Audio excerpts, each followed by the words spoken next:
उनको आपसे ज़्यादा खुश कोई नहीं रख सकता था और ये बात वो आज रियलाइज़ कर रहे हैं। व्यू और आप अपने पर्सन को विजुअलाइज़ करिए और मैं आपके और आपके पर्सन के लिए कार्ड स्प्रेड करता हूँ।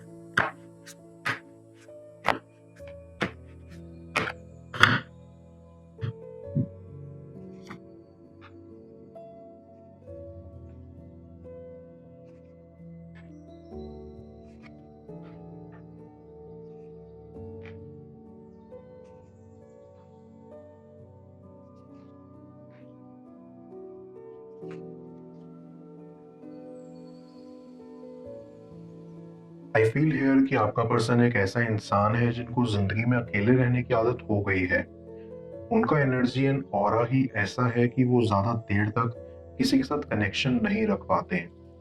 वो अपनी कंपनी ज्यादा एंजॉय करते हैं। इस चीज के पीछे रीजन तो काफी है, लेकिन हाँ, वो आपके ना होने का उनकी जिंदगी में रिग्रेट तो काफी ज्यादा रखते हैं। वैसे तो I am getting a strong feeling कि आपका पर्सन एक बहुत ही ज्यादा मेच्योर, लॉजिकल एंड एनालिटिकल इंसान है। बट उनकी सबसे बड़ी प्रॉब्लम ये है कि वो बहुत ही ज्यादा ओवर थिंक करते हैं एंड किसी भी सिचुएशन को लेके इतना ज्यादा उलझ जाते हैं कि उन्हें समझ नहीं आता कि अल्टीमेटली वो क्या करें।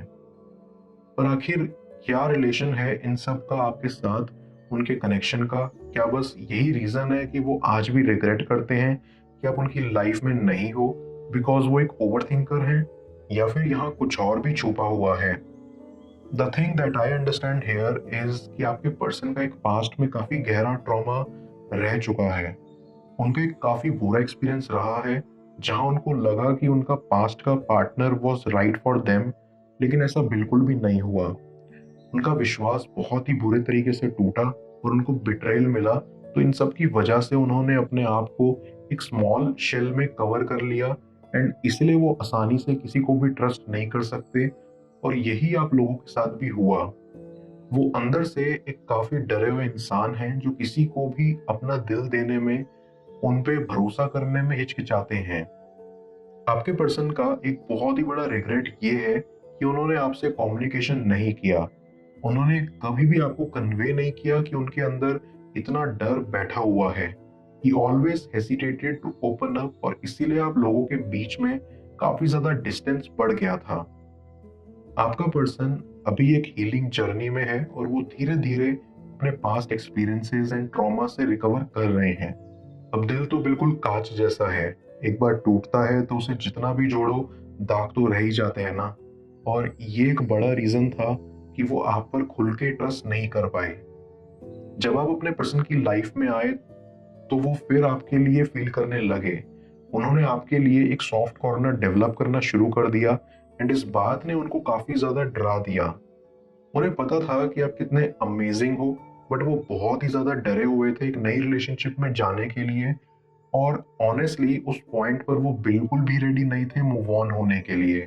उन्होंने ना अपनी आंखों पे जानबूझ के पट्टी बांध रखी थी। वो ये बहुत अच्छे से समझ रहे थे कि आप अलग हो। इनफैक्ट आपके जैसा अच्छा एंड केयरिंग इंसान से वो इससे पहले कभी नहीं मिले थे और वो डर गए। वो अपनी फीलिंग्स को पुश करते रहे एंड अपने इंट्यूशन की उन्होंने नहीं सुनी। शायद अगर आज वो आपसे खुल के अपने फियर्स एंड इनसिक्योरिटीज के बारे में बात कर लेते ना, तो शायद आज आप दोनों एक हैप्पी कपल होते। आपने उनके लिए बहुत इंटेंसली फील करा था और इस बात से आपका पर्सन काफी वेल अवेयर था एंड ये बात उन्हें काफी स्ट्रेस आउट कर गई। उनके अंदर एनर्जी नहीं थी कि वो एक और हार्ट ब्रेक फेस करें after what he went through. उन्होंने आपको कभी भी एक प्रॉपर क्लोजर नहीं दिया and that is the reason why he regrets so much. उनके अंदर आपके लिए जो ग्रोइंग फीलिंग्स थी उसको ओवरपावर कर लिया था उनकी खुद की anxiety, insecurity and over thinking ने। दूसरी चीज जो वो रिग्रेट करते हैं वो ये कि उन्होंने विदाउट इवन ट्राइंग क्विट कर दिया। आप लोगों का कनेक्शन काफी इनिशियल स्टेज में ही था, बट उन्होंने मौका देखते ही सब कुछ एंड कर लिया। अब रीजन यही था कि उनको लगा कि वो अकेले ही अच्छे हैं और किसी की उन्हें जरूरत नहीं है। उन्होंने अपनी प्रायोरिटी सेट कर ली थी एंड मन ही मन ये डिसाइड कर लिया था कि वो अपना काम, अपनी लाइफ और अपने आप के अलावा किसी और को नहीं देंगे। उन्होंने अपना पूरा ध्यान डाइवर्ट कर लिया था अपने काम के ऊपर एंड जब आपने उनसे पूछा कि प्रॉब्लम क्या है, तब भी उन्होंने अपने काम का रीजन देते हुए यही बोला कि वो बहुत बिजी थे। ये उनका एक बड़ा रिग्रेट था कि उन्होंने ऐसा किया। हर दिन उन्होंने आपसे झूठ बोला और टाइम रहते हुए भी उस टाइम को पास किया एंड आप लोगों के कनेक्शन पे उन्होंने वर्क नहीं करा। यहाँ तक कि वो आपको ये सच बताने से भी डरते थे। आपके पर्सन ने अपनी लाइफ से सबको ही पुश कर दिया, इंक्लूडिंग अपने कुछ दोस्त। पर आपको दूर कर देना उनको आज भी बहुत ज़्यादा तकलीफ देता है, क्योंकि आपने उनको ऐसे समझा जैसे कभी किसी ने नहीं समझा। बिना कुछ जानते हुए भी उनकी हीलिंग जर्नी में उनको बहुत हेल्प किया और वो आपके टूवर्ड्स बहुत ग्रेटफुल भी हैं। बट ये सब एक्सप्रेस करने का करेज उनमें ना ही तब था और ना ही आज है। अभी वो अपनी लाइफ में इतने अकेले पड़ गए हैं कि वो हर मोमेंट यही सोचते हैं कि आप कितने अच्छे एंड जेन्युइन थे और शायद आप जैसा कोई उनकी लाइफ में कभी नहीं आ पाएगा। मैं कार्ड्स को क्लैरिफाई करता हूँ, तब तक आप प्रॉपर एनर्जी एक्सचेंज के लिए इस रीडिंग को लाइक कर दें और पर्सनल रीडिंग के लिए आप मुझे व्हाट्सएप पर अप्रोच कर सकते हैं।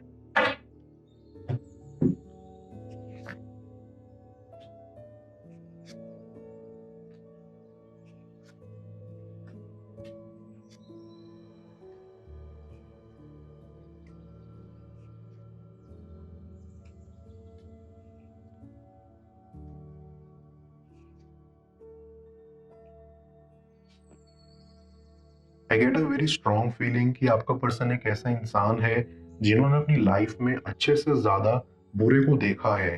तो जब आप जैसा जेन्युइन और सच्चा इंसान उनकी लाइफ में आया था ना, देवर टोटली ऑस्ट्रक कि ऐसा भी कोई इंसान होता है जो इतना ऑनेस्ट एंड केयरिंग होता है। वो बहुत रिग्रेट करते हैं कि उन्होंने आपको नहीं चुना। उनको आपसे ज्यादा खुश कोई नहीं रख सकता था और ये बात वो आज रियलाइज कर रहे हैं। वो रिग्रेट करते हैं इस बात का कि उन्होंने अपनी हैप्पीनेस को अपने हाथों से पुश कर दिया, बिकॉज वो इतना डरे हुए थे कि फ्यूचर में भी अगर वो इतना हर्ट हुए तो वो शायद इतना टूट जाएंगे कि कभी उठ के खड़े ना हो पाए। इन सब का एंड रिजल्ट यही है कि वो आज एक लोनली एंड डिप्रेस्ड इंसान है। वो आज ये रियलाइज कर रहे हैं कि शायद आप ही उनके ट्रू सोलमेट थे, पर टाइम रहते वो आपको ये सब नहीं बता पाए। उन्होंने आपको ये तक नहीं बोला कि वो रेडी नहीं है for a full fleshed relationship and आपके एक्सपेक्टेशंस को बढ़ाने के बाद वो बस यूं ही दूर चले गए बिना कोई एक्सप्लेनेशन दिए। उनको लगा था कि वो खुद को हील कर सकते हैं एंड किसी की हेल्प की उन्हें जरूरत नहीं है। बट वो ये भूल गए कि कभी कभी हेल्प लेना या मांगना बुरी बात नहीं होती। कभी कभी किसी को सहारे की जरूरत पड़ती है और सहारा लेना किसी को छोटा या बड़ा नहीं बनाता। उनका प्राइड एंड ईगो उनकी फीलिंग्स को ओवर पावर कर गया और बस वो जैसे ही अपनी आंखों पर पट्टी लगाए बैठे थे। ना ही उन्हें कुछ और जानना था, ना ही कुछ और समझना।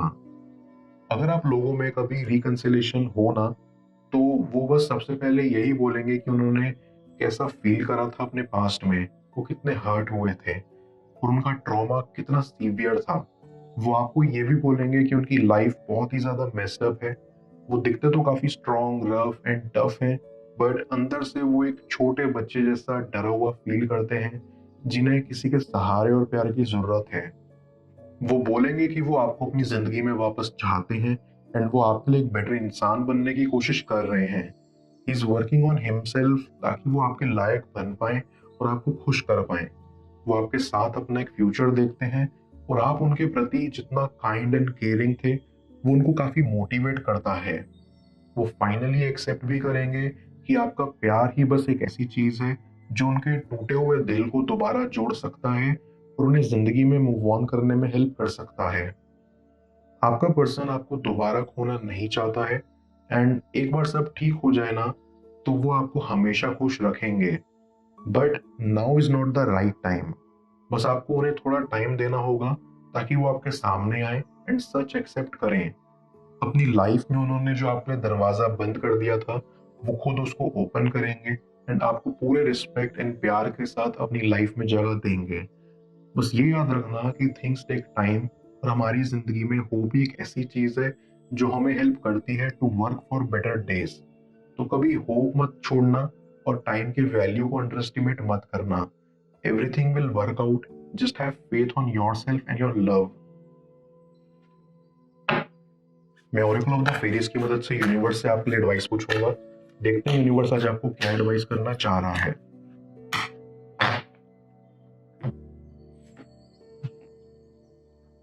Believe in magic. ये फेरी आपको मैजिक की तरफ अपनी आंखें और दिल खोलने के लिए कह रही है। ये फेरी कहना चाहती है कि आप चलते चलते 2 मिनट के लिए रुकिए और फिर रुक कर अपने आसपास, ऊपर नीचे, अपनी सराउंडिंग में मैजिक को फील करिए। क्योंकि कई बार हमें रुक कर अपने आसपास फूलों की सुगंध लेनी चाहिए और नेचर को उसका मैजिक रिवील करने देना चाहिए। बच्चे अपने अराउंड हर दिन मैजिक को देखते हैं, उनके लिए नेचुरल है। अगर आप इस वक्त अटका हुआ फील कर रहे हैं तो बस इस दुनिया को अपने अंदर के बच्चे की नजर से देखना शुरू करिए। उनके दिल में आपकी क्या छवि है जाने स्क्रीन पर शो हो रही इस अगली टैरो रीड में। पेड पर्सनल रीडिंग के लिए आप मुझे व्हाट्सएप पर अप्रोच कर सकते हैं। मैं मिलता हूं आपसे दोबारा अगली टैरो रीडिंग में। Till then, bless you.